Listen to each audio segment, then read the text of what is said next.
Councillors, ladies and gentlemen, the standing for the Deputy Mayor, accompanied by the Chief Executive.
Thank you, Madam Deputy Mayor. We've got apologies from councillors Stevenage, Belcher, Gibbon, Hall, Hind, Lawton, Lindbridge, Loynes and Springer.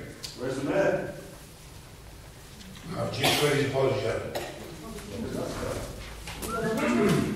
We're not having a debate in here on this.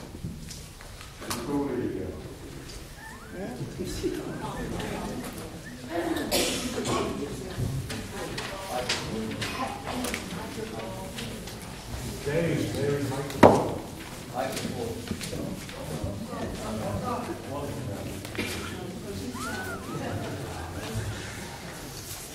Number two, to receive any declarations of interest from any members.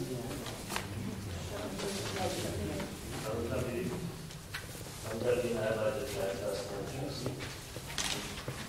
Any more? Sam Belcher. Yeah, I'd like to declare personal interest in this agenda. Thank you, Councillor. And welcome to the new member. Deal with any business required by statute to be done before any other business. There is no, Madam Mayor. Thank you. Number four, to consider the following motion.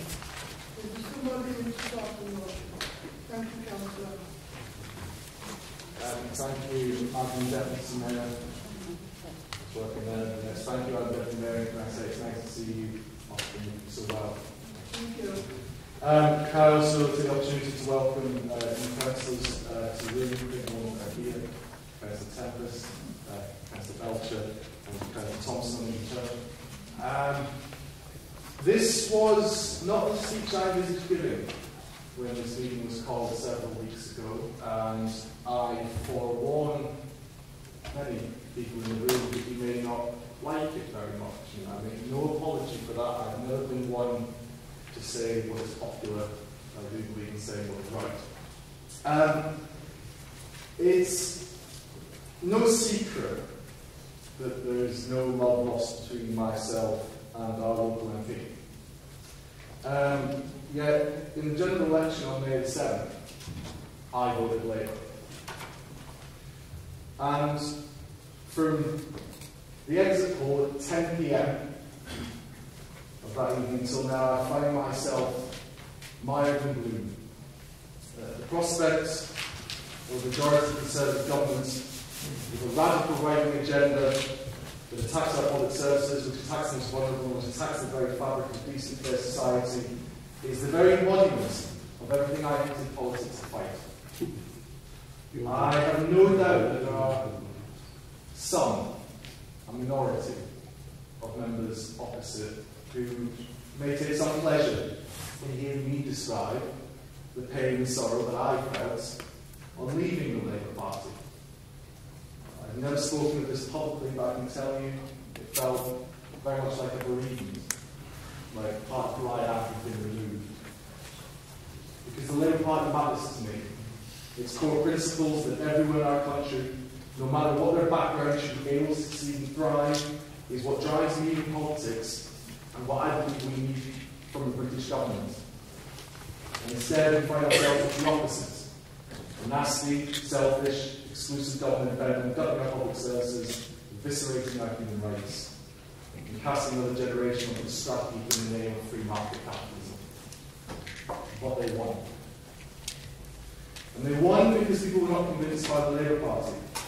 Not convinced that Labour represented their or their family's interests. Not convinced that Labour had a better plan for their future. And so they chose to endorse something they didn't like over something they didn't have faith in. Better the devil you know, as the saying goes. Now, it would be remiss of me not to acknowledge the outcome of the local election.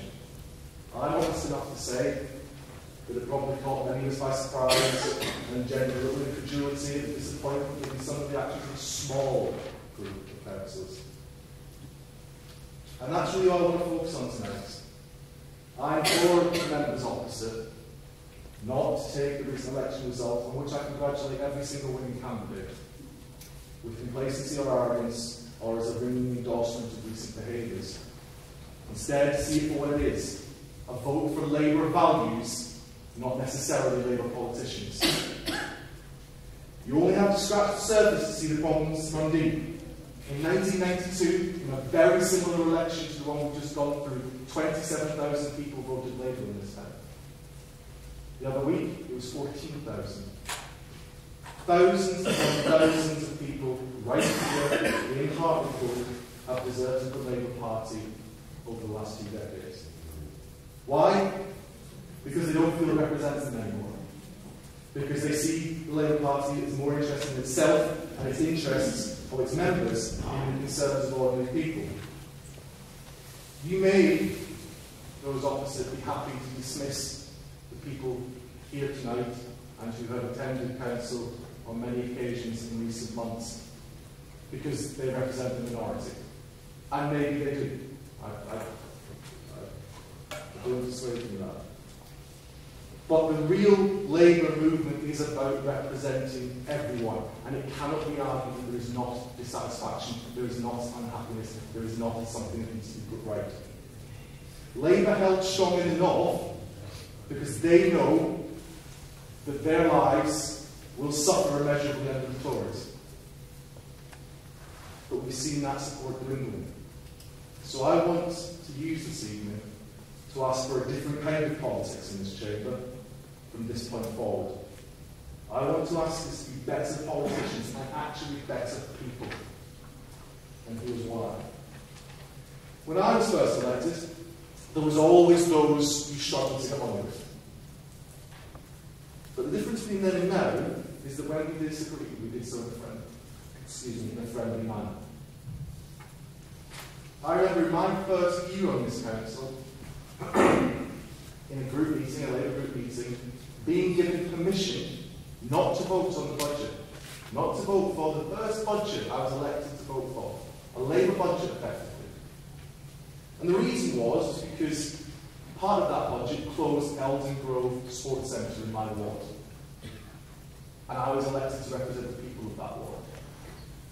And the Labour group said, yes, sensible, correct, we understand where you're coming from, you don't have to vote for the budget. It was mature politics. But then, almost imperceptibly, those who had been on the fringes moved closer to the centre. And I need hardly tell some members opposite that the challenge was brought. Whether you were a former leader of the group, and I can see them opposite, or a former cabinet member, we have all, one way or another, been on the receiving end of the vindictive, petty, and negative politics that has enveloped this council over the last few years. A politics that seeks to divide, not unite, to destroy rather than to build. And it's not merely political colleagues who have been on the receiving end. I remember the disgust of officers and councillors of all sides when, as I was paying tribute to the outgoing Chief Finance Officer, 2 members noisily stormed out in protest. No class, no decency. The recent revelations that our mayor has lied repeatedly to the council, to the press, and to the public came as no surprise to anyone who followed politics in Hartlepool these past few years. Yet, as disgraceful as those actions were, they are only part of the spiteful, low, hate-filled politics that pervades this council chamber on a daily basis, in place of the grown-up politics that went before. This is not the Labour Party that I recognise. It's not the Labour Party that I joined all those years ago, and it's not the party that I believe the vast majority of its members, including some of the councillors opposite, have in their heart. It cannot be allowed to continue the self-destructive path to rapid ruin. How long before Labour's shrinking parliamentary majority gives way to defeat and to UKIP no less? My passion for the people of Hartlepool, who have, through their exceptional loyalty, and I do acknowledge this absolutely frankly, endorsed the Labour Party at the local elections once more, means I do not want to spend my final year battling the vindictive minority while we bring shame to their party and to this town. We need to end the culture of forcing talented and passionate people, whether they're councillors or members of the public or wherever they are, to the fringes to prevent them doing what they want to do, serving their town with passion and dignity. I can do better than that, and we can do better than that. So I have an offer for members, both sides of the chamber this evening. Let's change the way we do politics in Hartlepool. I will withdraw the motion we have before us tonight. I'm pledged to work with any and all members who want to sign up to a new vision of a cooperative and progressive council. Instead of each other, we can work together. We have the model already in place in the way that we're developing our local health plan, together, cooperating as one. Let us expand this and face together the biggest issues facing our town. We must look at the challenge of bringing education employers together to reverse the gap in life chances felt by our young people, too many of whom are simply unable to make the transition from education into the career that they deserve. We must create the conditions for investment with a workforce that is ready for business and infrastructure that supports companies and social enterprises of all sizes. We should pursue a radical agenda of local devolution to shift power and funding from this chamber to the individual Hartlepool communities so that they can feel real ownership of their area and the solutions that they face. We must accept the challenge and face the challenge of national devolution in the news this week, to ensure that Hartlepool's voice, along with Teesside, is heard, and so that we get the best possible deal for the people we represent, even if that means an elected mayor. We need to take seriously the need to bring all of our major employers on board with the living wage agenda, so that we can truly call ourselves a living wage town. We need to formally introduce the concept of social value into our procurement procedure, so that alongside cost effectiveness, the council will examine how suppliers will do their bit for the borough. We need to reform our constitution, ensure that political participation is possible no matter who you are. We need to take our budget to the people in a meaningful way, let them express their priorities for spending, offer them a greater say in what they want our limited funds to go on. We must lead a revolution in home ownership, too long beyond the reach of so many, so that the wealth is in the hands of the many, not the few, and that is how you lock in social mobility for generations to come. A true Labour value. We need to think differently and innovatively about financial inclusion. I want us to embark on the 500 challenge. There are 500 18 to 24-year-olds in this town right now unemployed. How can we get those 500 people into work, into training, or into education? We must speak and work for every citizen in our town. Not Labour, not Tory, not Liberal, but Hartlepool. Let's leave the exclusive tribalism at the door. So my proposal tonight, withdraw this motion, and instead move to bring together the grant committee already set up for the local health plan, under the terms already expressed, to look at these great challenges. To work together as a truly cooperative council to ensure that everyone elected by the people of Hartlepool is truly able to serve the people of Hartlepool. We must enshrine in our work the notion that the progressive Labour movement works best when it is inclusive and on the side of every citizen. The coming years under this Tory government are going to be tough for people in towns like ours. There is no liberal buffer anymore, as it was. No check or balance on the almost crazed right-wing ideology that pervades the Tory party, which seeks to devastate the hard-working people we represent. We are the last line of defence. The only thing that stands between Hartlepool and those who better and brighter describe as lower than vermin. It is a fact that there is more on which we agree than on what we disagree. In education, health, welfare, child poverty, we agree. This time has voted Labour, and I'm asking all members opposite to be Labour. Inclusion, equality and cooperation. These are the principles of the party that I joined, and the principles that I'm asking to live up to tonight. We need every man, woman and child to be united against what's coming over the next 5 years. This is the fight of our lives. And I, for one, do not want to spend 12 months arguing a process and engaging in petty personality struggles. The stakes are too high for that. Let us together be the best version of ourselves that we can be.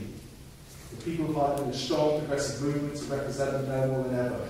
But that will only happen if we are able to jettison the petty, vindictive, exclusionary politics of the recent past and start behaving like grown-ups again. Accept this proposal, expand the scope of the grant committee, take on the strategic issues as one council, united under the central belief that we are here to serve. We can move forward together. Thank you, Madam Chair. Thank you, Councillor. Do we accept the proposal? Thank you, Madam Deputy Mayor. We enter what is a new municipal year, and quite clearly we have a mandate to govern and do our utmost collectively for the people of Hartlepool.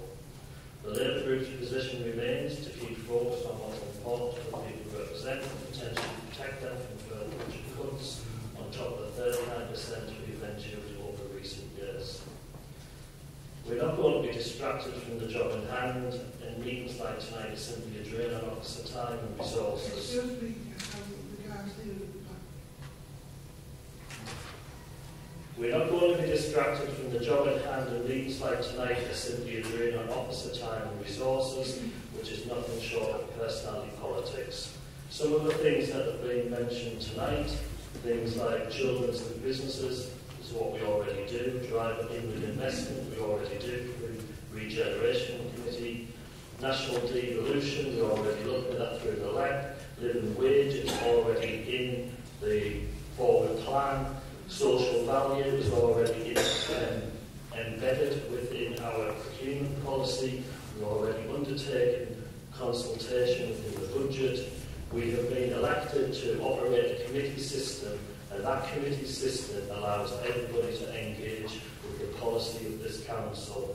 There is nothing wrong with the constitution that we currently operate in the council, but I do request that everybody works together from tonight, but we already have the council constitution that delivers it. Anybody else?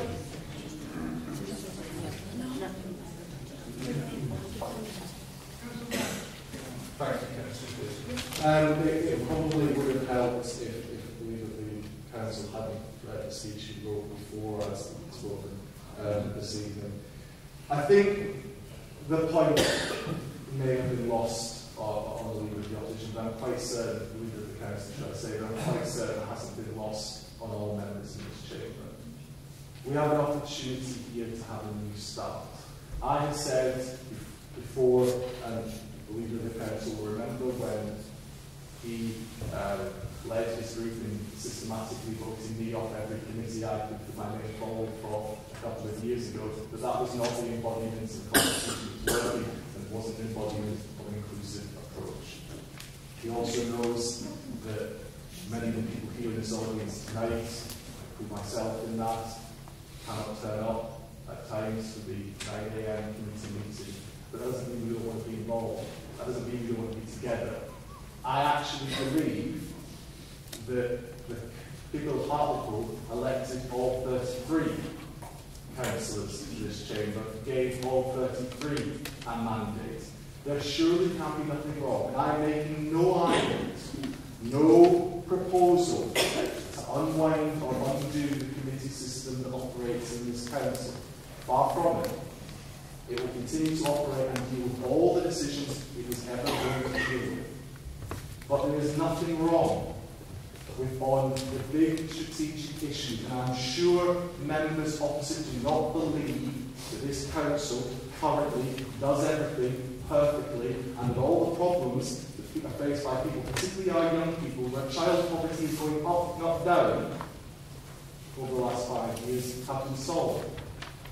And what I am suggesting is, let us use every talent available to talk and debate and consider options for the big strategic issues of our town. And of course, when specific policies flow from that discussion and debate, they will end up in the relevant committee, as has always been the case and the Constitution demands.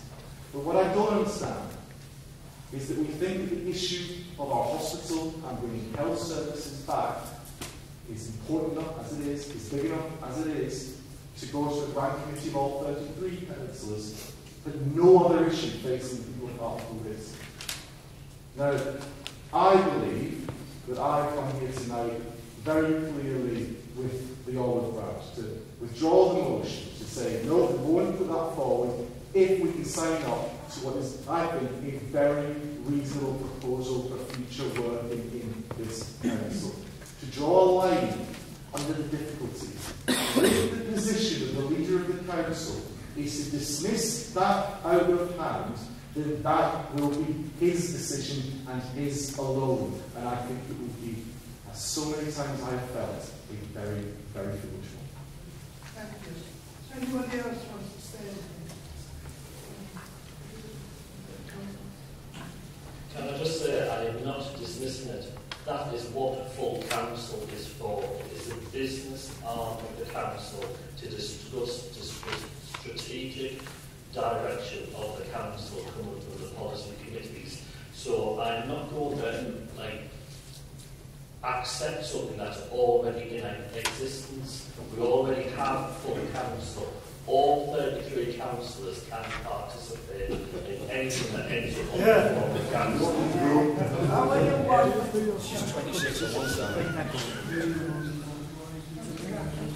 In which case, I assume, therefore, that you will accept any member of this council being allowed to submit for debate and discussion any issue that we think are strategically important to the borough.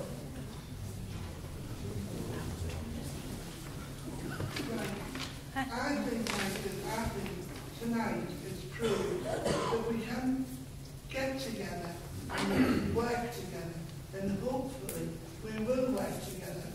The Manchester Council is a team of people who think of Hartlepool and work for Hartlepool.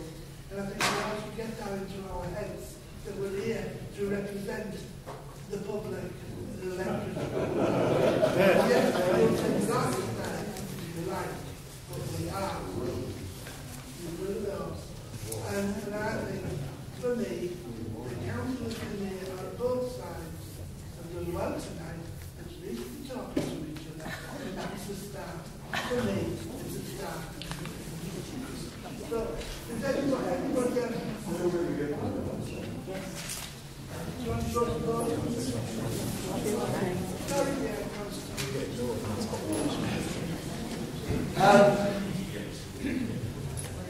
first of all, those who don't know, Jonathan's birthday.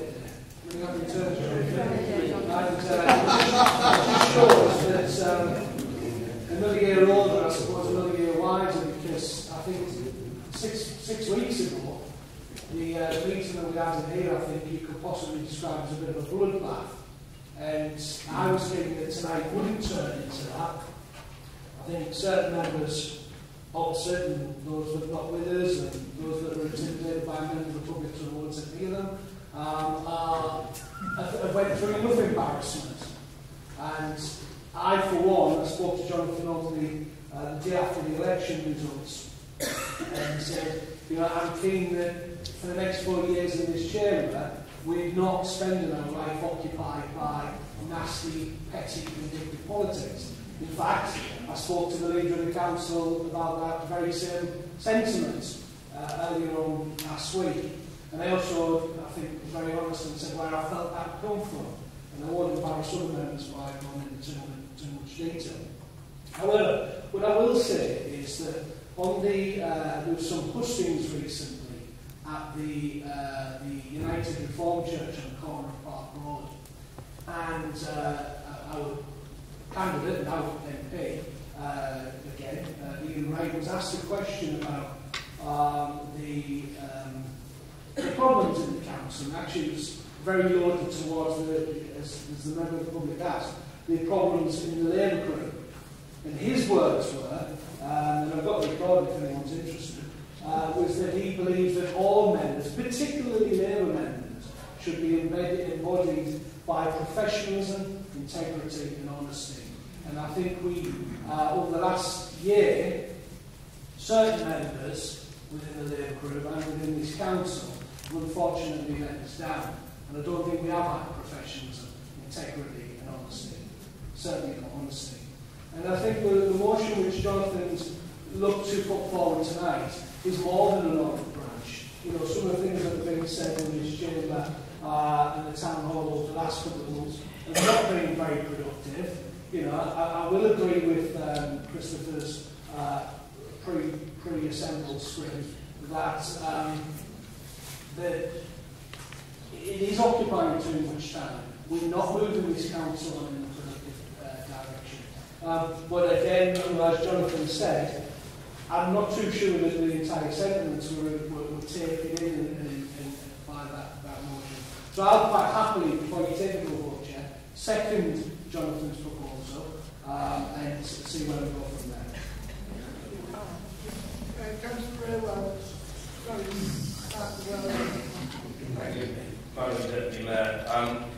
Before we vote on anything, I'm going to need some real clarification, because Jonathan did go on for a little while, and I would like some clarification from what we're actually going to vote on, because I'm at a loss.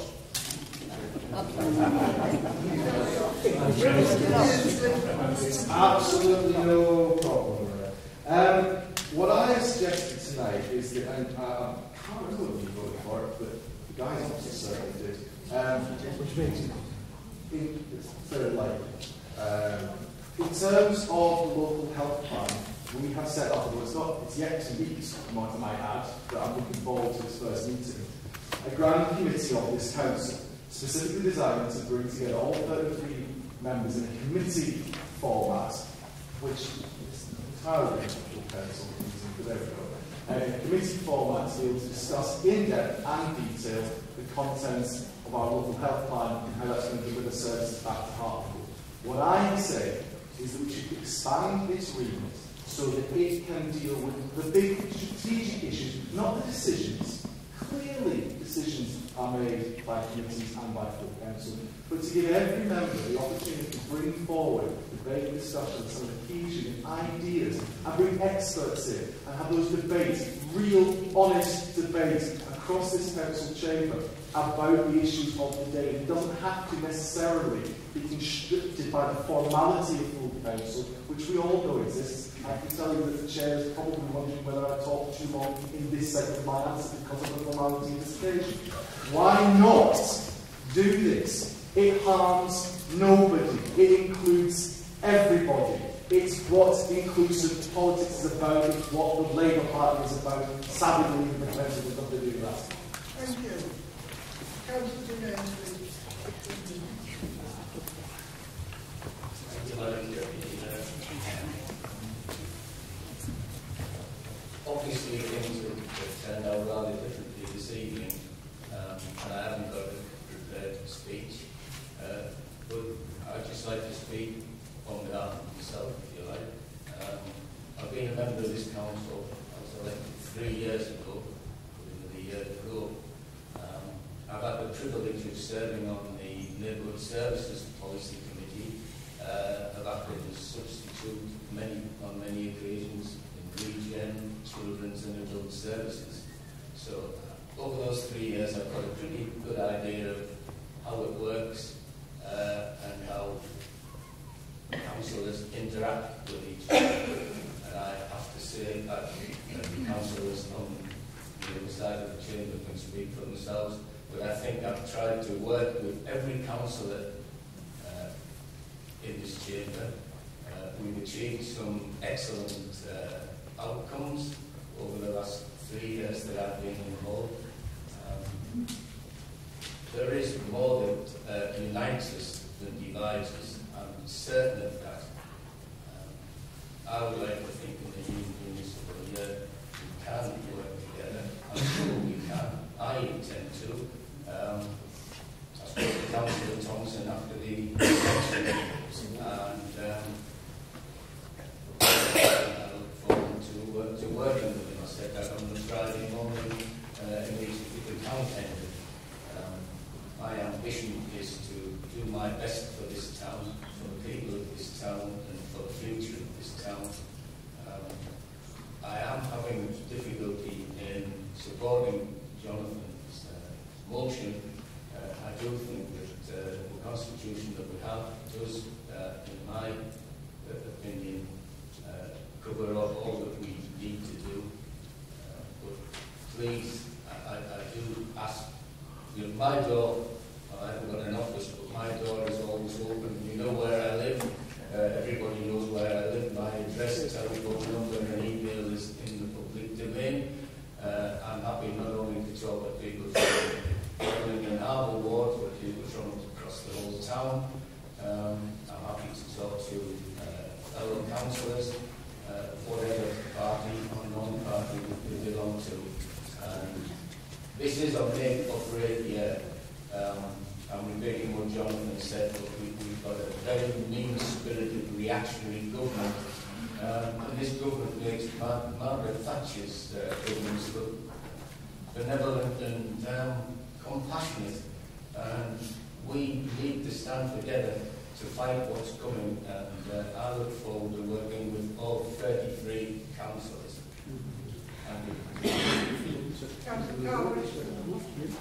Yes, Madam Chair. First of all, remind people this is an extraordinary council meeting. There's only one item on the agenda. This is what we should be discussing. I found Jonathan's speech very interesting, and I'll agree with some of it. And especially the fact when you talk about having a reactionary government, we have, as Councillor Ainsley said, we could have probably the worst and most reactionary government we've had in the last 60 years. And the fact is, we've got a mandate as the Labour Party, and we would urge everybody.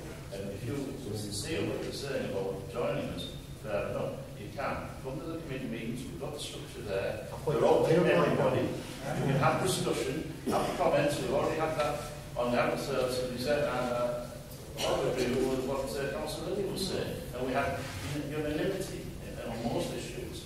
But the fact is, we need as much unity as possible to defend the interests of the people of this town. We've got that mandate. I know that even our Conservative friends who sort of join us, which they have seen him.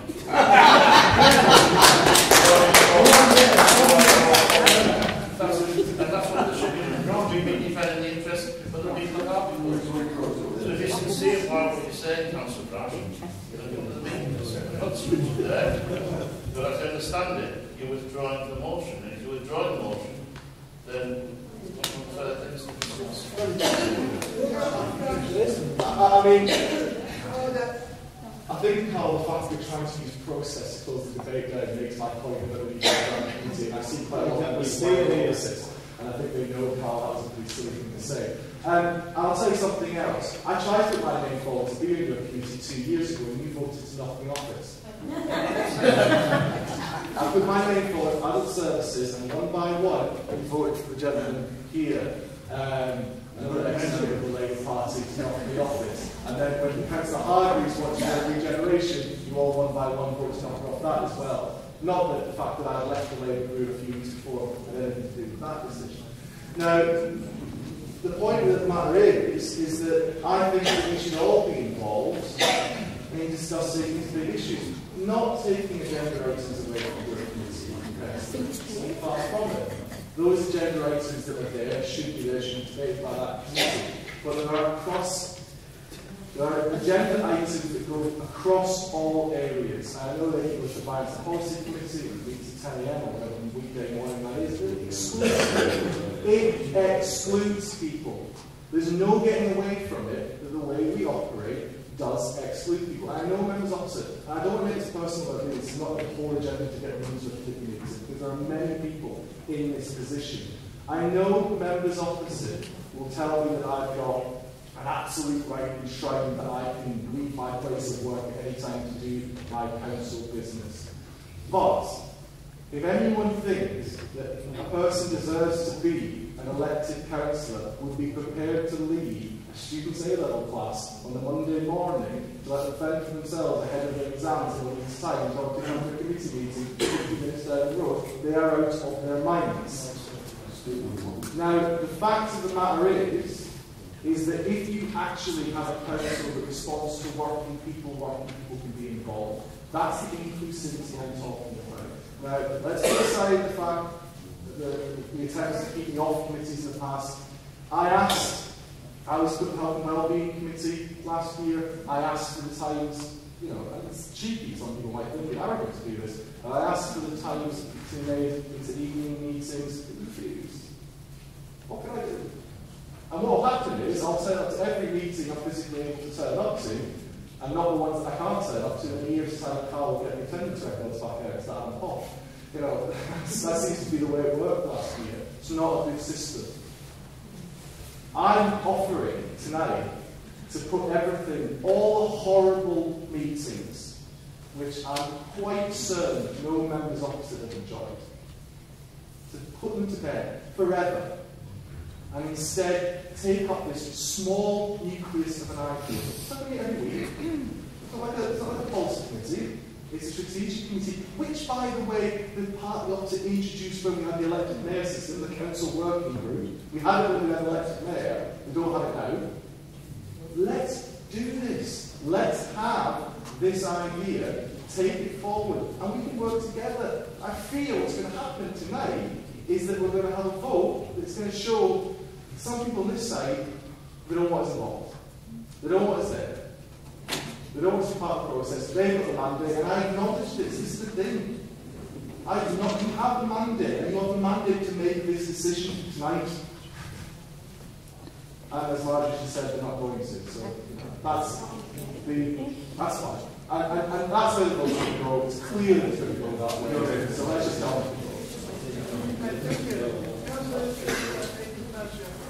Can I just explain, this is not about not working with everyone.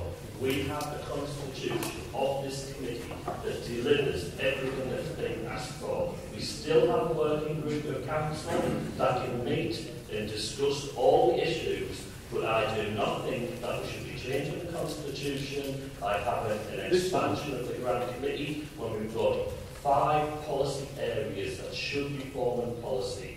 Any change of that just undermines the governance of this council, and that's why I can't support it. But I am the first one to say I put in a horrendous year last year, and we should be working together, but this does not add any value to the council whatsoever. That's fine. Well, let me try and find some. Let's find some agreement across the council chamber here. I sense a nucleus that I can work on and I'll try.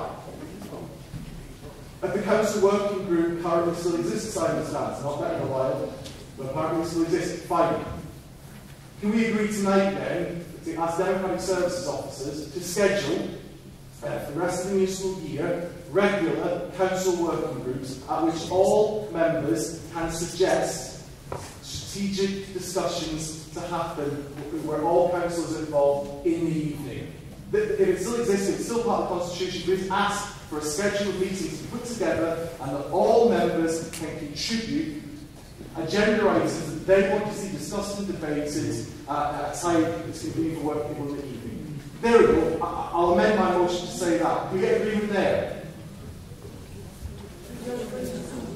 Well, it currently exists. Anyone can put that forward. I have no problem in scheduling a working group of council for the year. I'll move that. I'd like to have that done. That'd be great. Thank you. Does anybody else want to speak?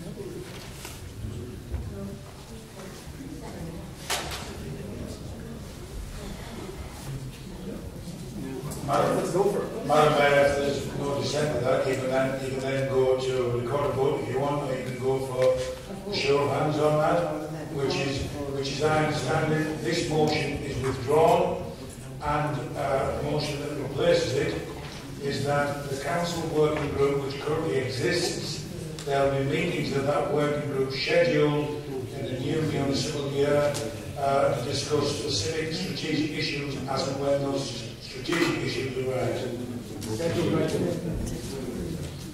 I have no problem with that. I don't think it should be put to a vote tonight. Why not? We should put it to a Why not? Why not? Why not? You don't know what to do. Stop the barricades and get the votes done. No, that's what to say.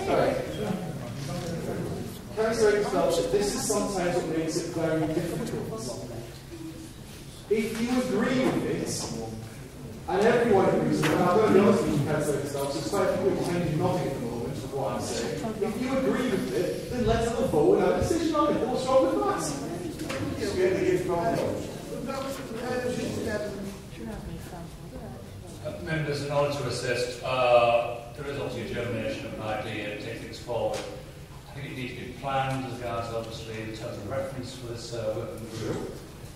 Whether it is regular and the theme of regular, marrying into council committees and council meetings. You will be receiving a report at a subsequent meeting as regards basically the working group dealing with the local health plan, and obviously move towards basically the agreement of working with obviously the commissioning groups and others. Obviously intend to bring back hospital services to Hartlepool. What I suggest is accompanying that report is a report actually covering the ideas that we discussed in council chambers this evening, in order to move progress, but in order basically you can give it some thought in receiving a report and moving upon that report in discussion at a subsequent meeting. Madam Chairman, I wholeheartedly agree with the Chief Solicitor. And now, as a council, we must make a decision to give them the order to do that. So let us vote on the principle of doing this.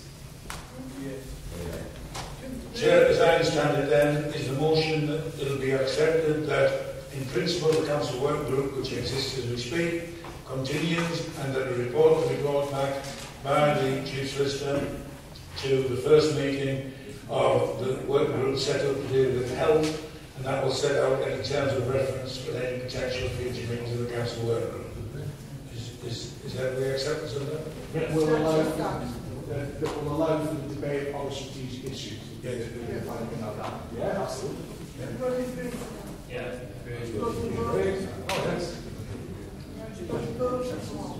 I think, Madam Deputy Mayor, you've got consensus. I suppose if there's anybody against, could they show? Unanimous unless somebody abstains? Just a point of order, didn't we about a year ago agree that all records should be voted? Votes should be recorded. Easy for it. Chair, we did, Madam Deputy Mayor, we did vote on that, but on many occasions when there's been consensus, it's gone through. But if you want to record a vote, we can vote. That's what it's your fault. And just, Sharon, even if it's not done through the usual rigmarole of Mr. Stubbs forgetting everyone's name, even if it's on paper, it's all those people who are named are effectively named and shamed in the council's minutes, and those that are not here.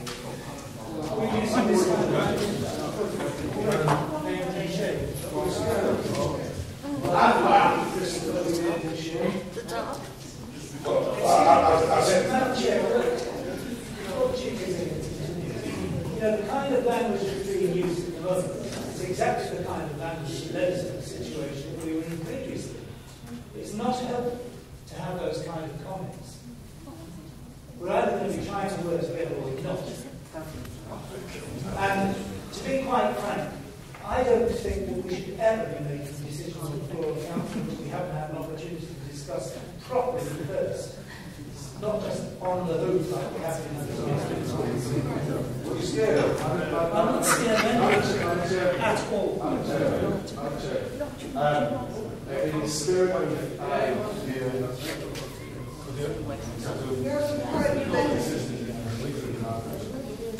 in the spirit of everything that's gone on tonight, I will happily take on board the point that Councillor just made. I would stress that I expect, should we ever find ourselves in a situation where a member of the opposite side of this chamber would say something to anyone that might be construed as unhelpful or inappropriate, he will take the same stance. But I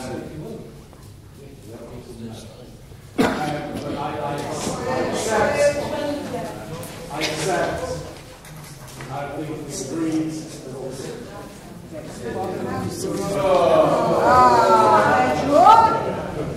Madam Deputy, what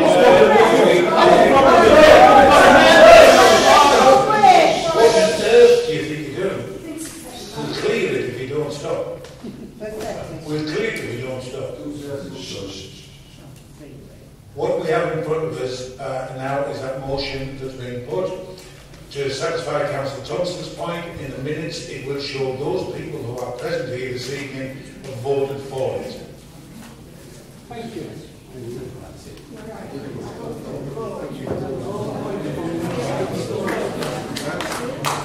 That's all the business, Madam Mayor.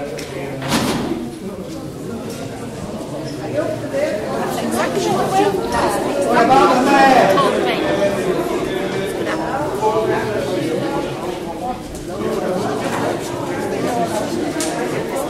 So on that concern, we've never discussed on that concern, we've never discussed, and that's why we're out with clothes, just walking out. We're out with clothes. The search is finished. Is it the search? It's over, it's it to me. I can't make it have it on the record that we, as a vote of no confidence in the man that's terrorising in front of us. It's just gone, it doesn't exist now.